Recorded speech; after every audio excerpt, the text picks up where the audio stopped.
લીંબડી મોટા મંદિર પ્રાણ પ્રતિષ્ઠા મહોત્સવમાં મોટિવેશનલ સ્પીકર નેહલબેન ગઢવીએ વક્તવ્ય આપ્યું। લીંબડી શ્રી મોટા મંદિર પ્રાણ પ્રતિષ્ઠા મહોત્સવમાં મંગલ મહિલા સંમેલનમાં વિદ્વાન વક્તા નેહલબેન ગઢવીએ મોટિવેશનલ વક્તવ્ય આપ્યું। મનને શાંતિ, હળવાશ અને વિચારમાં કંઈક પરિવર્તન આવે એવા મોટિવેશનલ વક્તા નેહલબેન ગઢવી, જેમને સાંભળવા જીવનનો એક લાભો છે, તેમણે સ્ત્રી શક્તિ અને સૌંદર્યનું મહત્વ વિશે જણાવ્યું। ઉપરાંત આ જગતમાં સૌંદર્યનો આધાર સ્ત્રી પર છે, તેમની સાથે કામ, બુદ્ધિ નહીં પણ હૃદયથી કામ કરવું જોઈએ। સ્ત્રીની ઓળખ અને અસ્મિતાની યાત્રામાં પુરુષોની અદ્ભુત ભૂમિકા છે। તેનો ઉપયોગ સામાન ઉપાડવામાં નથી પણ સંવાદ માટે છે। સ્ત્રી અને પુરુષ એક સિક્કાની બંને બાજુ સમય અને પરિસ્થિતિ પ્રમાણે એકબીજાને અનુસરવું જોઈએ।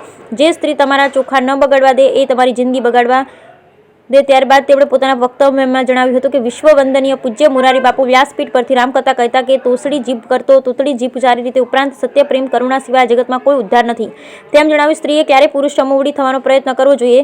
તેમણે પોતાની સ્ત્રીત્વનું ગૌરવ અને મહત્વ હોવું જોઈએ। ખરા અર્થમાં કહીએ તો સ્ત્રીની સુંદરતા તેની ભીતરમાં સમાયેલી। આ મહિલા સંમેલનમાં મહંત લલિત કિશોર શરણજી મહારાજ અને નેહલબેન ગઢવીને સાલથી સન્માનિત કર્યા।